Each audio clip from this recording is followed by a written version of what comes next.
Hi, ഇന്ന് നമുക്ക് നല്ലൊരു ഞണ്ട് കറി ഉണ്ടാക്കിയാലോ? വെള്ള ഞണ്ടാണ് ഇവിടെ ഉണ്ടാക്കുന്നത്. വള നല്ല കുപ്പിവള വാങ്ങി വരീനാൻ, മാല നല്ല കല്ലുമാല വാങ്ങിത്തരീനാൻ, ചുക്ക ചുക്ക ചാമ്മിയോടി വായോ,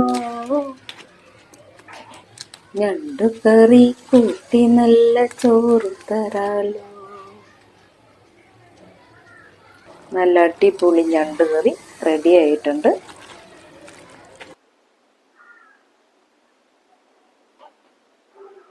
പൈക്കിഞ്ചോ പൈക്കിഞ്ചോ